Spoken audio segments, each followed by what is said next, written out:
don't want to sit that close to you. Hello, and welcome to the Valley today. I am your host, Janet Michael. On? I'm not really sure I am your host today, though. I'm more than a little concerned at this point. So, welcome to the Valley today. We are broadcasting live from the Camping for Hunger bus in Royal Plaza Shopping Center. I am here with our fearless leader. I have no idea how to operate this equipment anymore. You've gone into the technology age, and I'm analog. Okay, that's frightening because this is as far from technology as I have ever seen. Darla here comes over, and all of a sudden I hear it myself. I'm like, hey, what are you doing? Well, I'm giving you special privilege today because most of my guests this week are just talking into the microphone. But I thought you would find it kind of cool to be able to put the headset on and listen and talk all at the same time. 3rd and 7, they're in a split wide back eye formation. They got 13 men on the field. So we are having a great time. It is Wednesday. It is cold. We are 3 days in. We have a ton of food sitting behind me here on the bus. The kids are going to be so busy when they come in tonight from Front Row Christian School to start packing it up and putting it in boxes. When I got here last evening, the Boy Scout troop came by with like 400 plus pounds of food. We had a couple other donations that were in the 200 One of the fire plus. departments came by. And we were unloading, and I remember when they all left, and Joe and I were here last night, and I looked and went, oh heck, where are we going to sleep? So we kind of had to move some things around last night, but yeah, the kids are going to have some fun today. And that's the goal. I mean, the goal is, your goal has always been, and we're going to talk about the background of this event, but your goal has always been that by Wednesday or Thursday, ideally Monday or Tuesday, the bus is so full that we have to sleep outside. Yeah, thanks for that. Folks. You're welcome. This is why I always pick the first night on the bus. That's why I stayed Monday night. Well, I normally am here Wednesday and Thursday night. Right. But because of some travel arrangements I had to make, I have to be out of town Friday, and so I need to be home tomorrow to take care of getting where I need to be on Friday. So I've never been here on Tuesday night. And as I've always said, the first year I don't show up will be the year it's 70 degrees. Okay, you're off duty. Yes. Bye-bye now. Yeah, bye-bye. Sorry, Dylan, for the problems for tonight. Oh yeah, you and Dylan are. I'm totally rigging a webcam. Oh, absolutely. Totally rigging a webcam because I got to see Dylan crying and shivering and saying, "Please, Andrew, I just want to go home. I just want to go home." Confession cam. That's what we need. Coward. So here's what I want to start with because we've been here broadcasting live. Lonnie and I have talked about it. Dylan and I have talked about it. But it's always great to hear it from you because you are the man. You're the one that signs our checks in theory. The Killers just have a song I call "I'm the Man." But I want to talk about this event specifically in our second segment because in this first segment, I know that community radio and community service is one of the basic foundations of the River 95.3 Royal Broadcasting as a whole. So I want you to tell me why. Because it's the right thing to do. There's really nothing behind it. There's no nefarious, looking for a sales angle. There's none of this self-serving righteousness to it. People in the community need to take care of people in the community. And the reason that we can do this is because we have a mouthpiece. We can talk to people in a larger setting. We can talk to 10, 15, 20, 30,000 people at a time. And get them involved in the effort of taking care of their neighbors as well. It's nothing that we're doing other than we're acting as the megaphone to announce to folks in the community, hey, help your brother, help your sister, help your friends. And so that's how I was raised. I was raised a long time ago in the 60s and 70s in central Pennsylvania where that's what you did. You helped your neighbor when they needed anything. The doors weren't locked.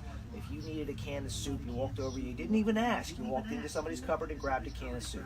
If somebody got a flat tire, you drove out and helped them with the flat tire. And you'd call you on the cell phone back in the day. You know what I mean. And so that's always been ingrained in me from day one, that this is what you do because it's the right thing to do. There's going to come a day that you're going to need assistance. And my father's always accused me of never asking for help.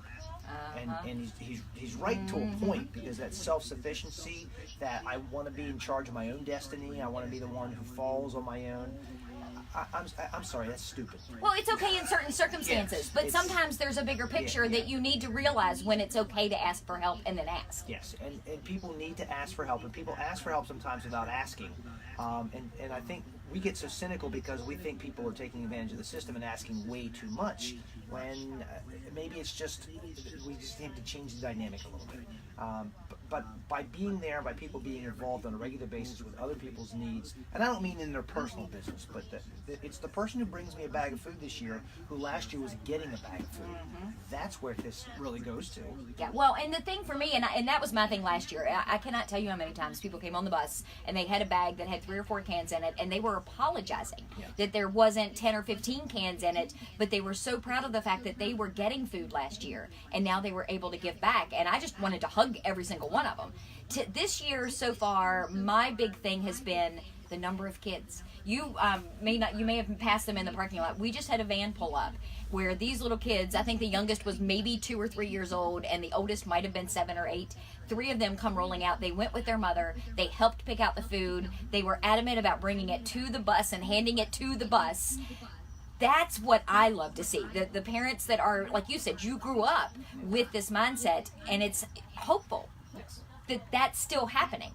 And I think we always talk about the problems with people getting along, whether it's sexism, racism, politics, any of that politics, stuff.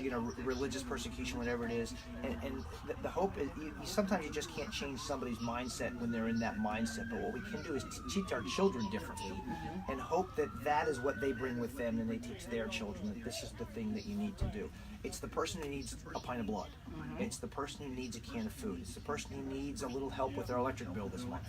That's what we're talking about here. And we're not talking about giving somebody your car, but if somebody asks, I probably shouldn't say this on here, somebody asks for my car and said I need my car for a week, I'd probably give it to them. Oh, you hear that, Dilly? Along with the payment. His car is a lot nicer than either of our cars, Dilly. But there may come a day I need to borrow somebody's wheels, and so that's what we look at. That's at least through my eyes, that's how I see it. And there's nothing nefarious, nothing self-serving about this. It's the right thing to do. Well, and that's one of the things too. I mean, and it's not just that we're here this week collecting this food.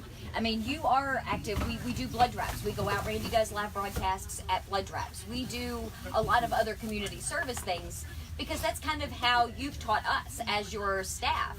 I want you to be involved, and then you let us pick what we want to be involved in, so we're passionate about what it is we're going out and doing. Right. I was talking with Kathy last evening as we were kind of looking at, this is the time of year we always do budgets and planning for next year, the next couple of years. Something that I had enacted a number of years ago, and I don't know if anybody's ever taken advantage of it, but there are major companies in the United States who do this, probably across the world, where if you are involved in a nonprofit organization or event, I want you to take a half day of paid time off to go volunteer, whether it's Habitat for Humanity or working at a blood drive or some other United Way's, the Day of Caring, that type of stuff. Hey, Andrew, I'm going to take 4 hours next Friday because I'm going to go help build a house. You know what? Paid time off. Go do it. And so that's what companies need to do. They need to be involved in things like that as well. It's great giving money. I love the fact that people give money. You need to do that. It's better to give your time. Yeah. And that's what matters. If people can't bring a can of food here, show up and help us pack the bus. Show up on Saturday and help us unload the bus. That's the kind of stuff that says I really care, even though I can't do what some people can do. I can do something else. And I'm going to get a little biblical on you, but they talk about time and talents, and money. When you're talking about tithing or talking about giving back, money's great. Providing your time and your talent is really. Can you operate a hammer? That's what we're talking about. Yeah, that's what we're talking about here. And it's 4 hours a month. It's 2 hours a month. It's something that is part of ingrained in the community. And that's what we're looking at doing here. Well, and that's, and you talk about that. Every day this week, we've had people coming from the Jesus Christ Church of Latter-day Saints volunteering for CCAP. They're standing outside the bus right now because they know that we're a small staff, and when we're on the air, we can't always necessarily stop to take food and thank people. They've been here, in 2s and 3s. I think there were 4 people here yesterday, and they're greeting people. They're taking their donations. They're putting them on the bus. You mean I could do that? They're get giving off their the time. microphone here and go help? No. Hey, I was worried you weren't even going to get on the microphone. So I'm just grateful that you made it in the bus on time. But that's kind of the thing, and it's always been like that for you. And that's one of the things why when I came on board, I didn't think twice about it because I understand the kind of guy you are, and that translates into the kind of company that you run. And it's not about, okay, so we did this, so now let's go back to those people and tell them, hey, they gave us food, we want to sell them something. You won't even allow that if somebody comes to you, because we've tried to talk to you about doing like sponsorships of Camping for Hunger, and that's not what it's about for you. It isn't about that. It's never been about that, never will be about that. It's about taking care of our neighbors, and that's really the bottom line. So I tell you what, on that note, we're going to take a break, and then we're going to come back and we're going to talk about this event, how it came to be, and your experience sleeping here last night. A lot of people think that we're on this bus and we're warm and we have heaters and it's not that big of a deal. And it wasn't as big of a deal for me Monday. Show them where I slept last night. So we're going to talk about that. We are Facebook Living, so if you hear us referencing Dylan is our human tripod, as he referred to himself earlier. So he has been Facebook Living the shows all week for us. So we're going to talk more about the Camping for Hunger event, what you can do to help, how, what you can bring. We've got a little giveaway and a little prize we're going to do here in a little bit. Giving away my car? We're giving away Andrew's car. Giving away blueberries. So stay tuned. We're going to be back with more Valley today. I'm your host, Janet Michael. We are talking to Andrew Shearer. He is the president and owner of Royal Broadcasting. We are on the Camping for Hunger bus in Royal Plaza Shopping Center, directly across from Rural King. So if you're coming in the Martins Way, hang a left until you see the cones, because the Air Care 4 helicopter is going to be landing here at 4 o'clock, bringing us a food delivery. So we hope you'll join us. But we'll be back in just a few minutes to talk just a few minutes more. Listen, then speak. That feedback's bothering me a little bit. Yeah. I turned it up because I couldn't hear. Dylan had it up, and I was hearing that. So then I turned it down while he was on, but then I couldn't hear to know when I was going on for education. I really can't hear a whole lot in the cans here. You can't hear a whole lot? No, it's really very minimal. Hello. No, I'm not hearing anything. Well, you might not till the mic's on. Oh. Well, that's the feedback. Yeah, that's the feedback. That's not... Yeah. Wait till we come Yeah, back. that's true. It might be the mic. because this is the volume of the I actual... thought I figured I was on because nobody told me otherwise, but... Thank you for not sitting down and going, damn it, Janet! What, the flim flam? This was actually the conference call I just got off of. Was really the first call all year that actually probably should have stayed the whole hour. Because it actually had some real relevant stuff. Well, this is the one you said, I only have to be on 9 seconds. Once I know I'm on, I can bounce. Yeah. But, yeah. Well, in the last one I was literally on for like 3 minutes, and I'm looking at the agenda going, none of this is relevant to me or my conference. So I bounced. And they don't have transcripts or recordings of it? They'll send minutes. But this one has some real relevant stuff to coaching certification and how they're going to go about changing some of that stuff. And they get into a very heated discussion about the regional championships are this weekend. Including ours. And FlowTrack has the contract rights with the NCAA, and they're charging viewers. So parents who want to watch their kid run a 6-mile race have to pay $30. It's cross country. This is not football. And by the way, when they stream the football round robins, especially 1AA, there's no fee. So we're trying to figure out why track and field cross country got singled out. Do you want to tell people who are still watching us on Facebook Live why you care? Because you have another gig. You might want to explain why this is important to you. I am a college cross country and track and field coach in Delaware, and have been for 3 years now. And so I'm involved in the NCAA, it's called Coaches Connection for NCAA cross country coaches. We get together once a month on a conference call, and I'm usually watching paint dry. But today's call is actually kind of relevant to me. I hope no one from the NCAA. Yeah, doesn't explain the socks. There's a very but it visual certainly way. explains the shoes. I get yelled at by the president of the college on a routine basis. I don't care.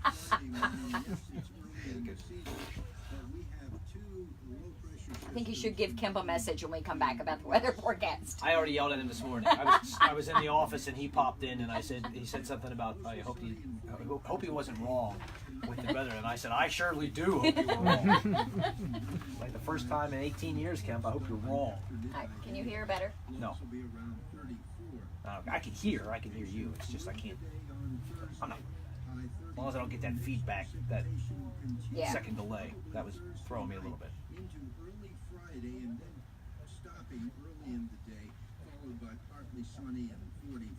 Is it coming from that? It might be. You want to turn that down some more? Turn it towards you.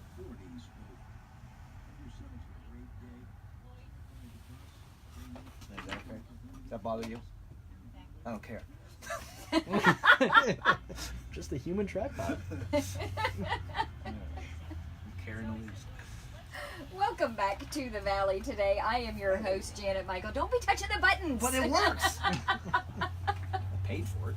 You are worse than some of the other people that I have that, come on. Is this thing on? Yeah, that's usually how it works. So we are broadcasting live from the Camping for Hunger bus in Royal Plaza Shopping Center. We are on day 3. We're midway through day 3. And we have, what would you say, half? A quarter? 6/8? I would say we're probably 35 to 40%, maybe. Wow. I don't know. When you start putting the stuff that's in bags into boxes, it may change the dynamic a little bit. But I think we're probably at least 33%. So this is the 10th year. This is the one of the big 0 on the end of it birthdays for Camping for Hunger, and this has been kind of your baby from the beginning. Yeah. And this will be my 20th night, by the way. I hold the record for the most nights on the bus. Okay, just so you know, neither one of us, Dylan or I, are interested in breaking that record at all. Start striving. Start striving. Come on, Dylan. All you need to do is 5 nights the next couple of years. You can catch me. So I know Joe Woodall, who used to work for us at the station. He spent the night here with you last night, so he hasn't left necessarily. Yeah. But this was an idea that he stole from somebody else, and then we kind of turned it into our never own. Leaves here, by the way. There is that. We were talking, and you have to think back what was going on 10 years ago with the economy to really get a perspective of where we were. 2007, 2008 was the quote unquote the depression, the modern day depression. Mm-hmm. And we were in a recession. The economy was tanking out. We were in between presidential elections. People were suffering. Unemployment rates were up. And food pantries were struggling to try and find ways to feed people there were more people in need, less people giving, and so pantry shelves were empty. And that's one of those things, when you're a community servant, you kind of keep your ear on the tracks and listen to what's going on. And Joe and I'm trying to, and I don't want to, anybody who was part of this conversation, because I don't remember. But Joe and I specifically were talking about what can we do? I'm talking about childhood hunger, talking about something that we can give back. And Joe wanted to do some type of camping event at the radio station. We were going to camp out and put a tent up and have people come tent with us, and that was kind of a neat idea. I don't know where the school bus came from, quite honestly. I know it belongs right now to Chief Maybe at Warren County Fire and Rescue. He loans it to us every year. He originally got it from Warren County Public Schools with the intent, I think, of making it a mobile command center. Yes. But I don't think he thought logistically how that would work, and boy, he has no idea what we've done with it. But he loans it to us every single year. It sits practically the whole entire year. We go get it, we bring it over, and he lets us use it every single year. But you hear a lot of organizations do stuff the bus, stuff the trucks, stuff the Volkswagen, stuff the whatever. And I think Joe kind of thought, well, gee, can we stuff this school bus? Because he works with a volunteer fire company in Warren County. And the idea was, well, maybe we can fill this. And I said, you're not going to do it in a day. But you might be able to do it in a week. And so all of a sudden the genesis of throwing stupid things at the wall and seeing what sticks came about. And the next thing we know, we've got a school bus and we're going to sleep in it for 5 days. Brilliant? I don't know. Yeah, well, but I didn't think it was so brilliant at about 2 a.m. on Monday, but now I think it's a great idea. but again, necessity is the mother of all invention, is a famous phrase. And the necessity was that the community was going hungry. There were people who were in need, and we have the motivation. We were the mother of all invention. We invented this concept that's okay. We're going to empathize, which is why I sleep where I do when I come here. I empathize with the plight, because you can't truly understand somebody's plight unless you've empathized. If you haven't walked in their shoes, you have no idea what they're struggling with. If you haven't been hungry, if you haven't been homeless, if you haven't been laying on a gurney waiting for someone with type A blood to come by, you have no idea what that is like.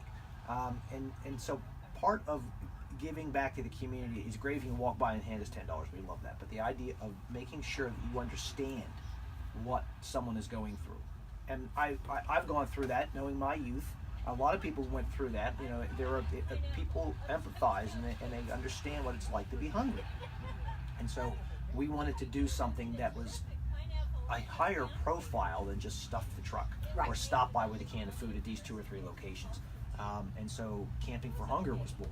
And when you have a staff of motivated professionals like we have at Real Broadcasting, ideas come fast and furious from everybody. Well, let's do this. Let's try this. Why don't we do this? Why don't we put it here? Why don't we ask this organization to be involved? And so we've had some great community partners. who have come and gone through the years.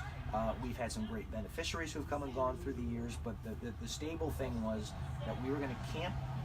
We're going to put this bus someplace. We were going to spend 5 cold nights on it. We were going to ask you, our neighbors and listeners, to come by and help us. Right. And that's been the basic onus of the whole thing. We've gotten. This sounds silly, but where's Andrew going to pee at 2 o'clock in the morning? those are some of the details. La, la, la, la, Yeah, la, well, la. but you think about it. Yeah. Where's the electricity going to come from? Who's going to get the bus there because the battery needs to be charged up? Who's going to clean the buggies out of it? Who's going to offload 15,000 pounds of food?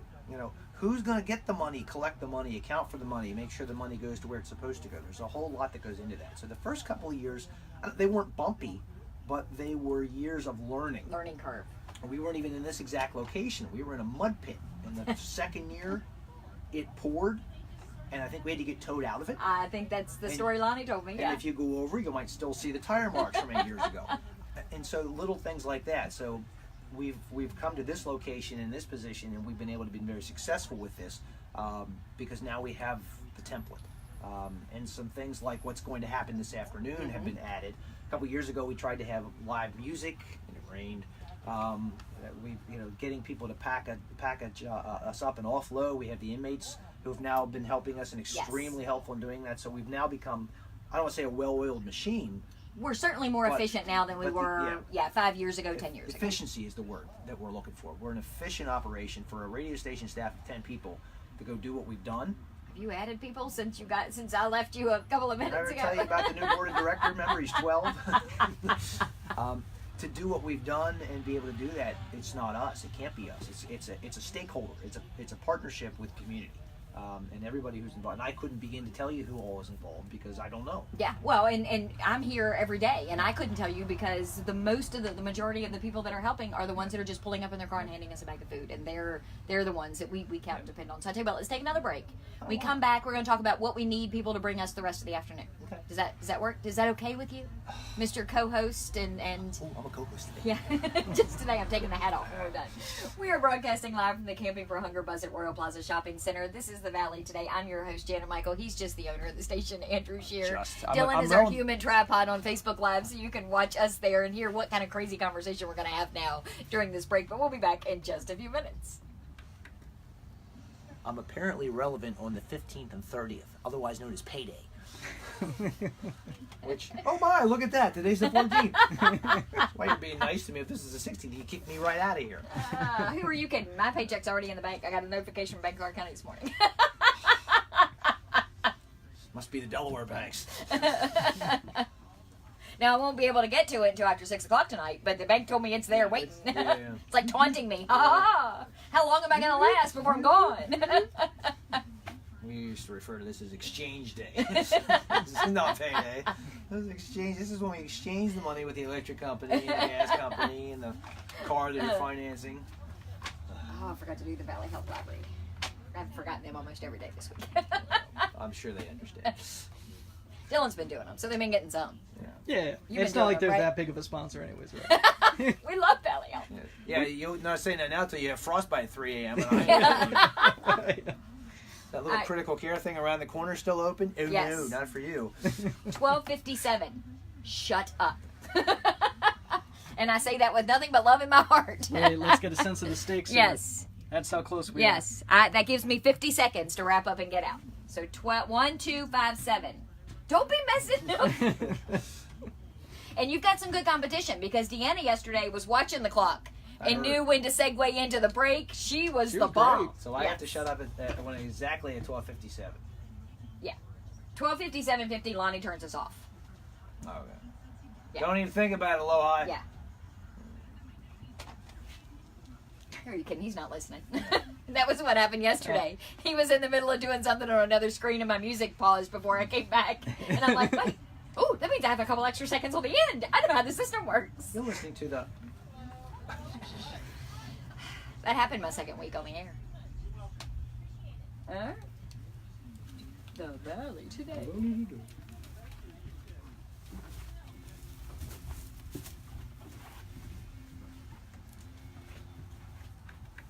Welcome back to the Valley today. I am your host, Janet Michael. We are broadcasting live from the Camping for Hunger bus. Camping for Hunger bus 10th annual in the Royal Plaza Shopping Center. We are directly across the parking lot from Rural King. So if you're pulling in the Martin's parking lot entrance and saying, hey, I don't see anybody, I don't know where they are, make a left and keep driving until you see the bus. And Andrew, if you touch that clock one more time, you are never coming on this show again. I don't care if you do not sign my paychecks. Sort of. Yes, maybe. So we're in the studio. We're on the bus with Andrew Shearer. He is the president and owner of Royal Broadcasting Inc. And what do we need? I mean, I know I want to hear what you say, because then I'm going to tell you, no, that's not really what we need. But I want to give you the opportunity. I will tell you, I heard a promo yesterday we were running for CCAP about the gift cards and using it for fresh produce. What a brilliant idea. Because you never think, I mean, everybody can bring a box of cereal and everybody can bring a can of beans, but you talk about fresh fruit and produce. There's somewhat of an obesity epidemic in the United States. Part of it is because lower income people don't have access to buying healthier foods, because foods that are high in sodium, foods that are higher in fat are cheaper. Mm-hmm. And so when you think about youth in particular not having access to an apple, a banana, a fresh bag of green beans, something like that, it's a brilliant way that CCAP provides a service, a need that's really there. And then you talk about malnutrition, you talk about not getting the right kinds of vitamins and minerals and things. It's a great way to kind of supplement the fact that we've got cereal, we've got peanut butter, we've got... we need jelly. We get a lot of peanut butter and no jelly. Yeah, deal with it. I know. I'm not a jelly girl, so that doesn't. But yeah, I mean, and you're right. And one of the things that, Janet Heischman was here. She's the office manager at CCAP yesterday. You know, the amount of money that they get more, they can make more, a dollar stretch further on a gift card than we can with what we buy here and what we get donated here. And the thing that she pointed out to me to keep in mind is Martin's, of course, has gift cards. Walmart has gift cards. Target has gift cards. Aldi has gift cards. So if you're shopping in any of those places, those gift cards are okay too. You may think, well, I'm going to Target, I'm buying clothes. That's not what they need. Target has food. They have fresh produce. Yes. So gift cards from any of those locations is always welcome. And when you give a gift card, we don't give the gift card to someone who's asking for stuff. We give it to the organization who they turn around and take care of what they need to provide for their clients. So this isn't we're handing a $50 gift card to someone who's needy walking off the street. They'll get what they need because it's taken care of for them. Yep, and that's the other perk. There are gaps. You know, we were joking about jelly. Well, there are some cases where they have a ton of peanut butter and they don't have jelly. Those gift cards allow them to go and fill those gaps. Yes. One of the other big things that they're in desperate need of right now is laundry detergent. It's one of the things that people don't always think of when they're buying food and dropping things off here. But, you know, we all think clean clothes is just a regular run-of-the-mill thing, and that's not the case for a lot of these families. My back hurts from unloading a whole lot of it last night, so I very much appreciate it. So you knew that laundry detergent was going to have to come in handy, and you were going to need it at some point. Is that what you're saying? Absolutely. But yeah, so those are some of the things. We've got these really cool ornaments that have been designed with Camping for Hunger 2018. We're going to put a picture up on our Facebook page. So if in the next 3 days you bring us laundry detergent, gift cards from any of the local grocery stores, Target, Walmart, Aldi, Martin, Shop and Save, any of those places, and you bring us jelly, then we're going to have you register, and we're going to start drawing names, and we're going to give away this Camping for Hunger 2018 ceramic ornament courtesy of Kiln Doc. Those ornaments are pretty cool. They are way cool. Really I know. Cool. So I'm going to put some pictures of those up when we're done. But we are wrapping up here. We are broadcasting live from the Camping for Hunger bus. Come by, see us. Come, tell Andrew that you think he's doing a good job, because none of us are going to tell him that. He makes us sleep on a cold bus at least one night a year. So we have no love for you this week. Well, the love will come back next week. I am Janet Michael. You've been listening to The Valley today. So grab your checkbook, grab a can of bag full of food. Come out, say hi. Come see us. We really appreciate every single donation that walks in the door. See you back here tomorrow.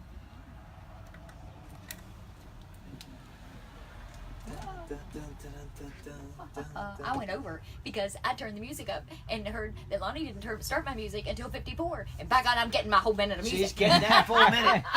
My God. Yeah. Here, I think I left the board up for you. I don't know if we're still connected to the station or not. So. Oh, man. All right. You want to say goodbye to our Facebook Livers? Oh, yes. Do you want to show them? Well, no, we did that yesterday. So we're not going to show you the ornament. I'm going to take a picture and put it up in a few minutes. We've got two on board. But share this. Yeah. Go back to our Facebook Live feed. Share the show from Monday. I'm going to fix that video. I swear I'm going to do it this afternoon. Our human tripod was crooked. And yesterday's show with Deanna Cheatham, Director of Warren County Social Services, phenomenal show. A lot of information that you did not know about the people that are struggling in our community. So go listen to those and share them By the on way, your that pages. was an exceptionally good show. I enjoed listening to that.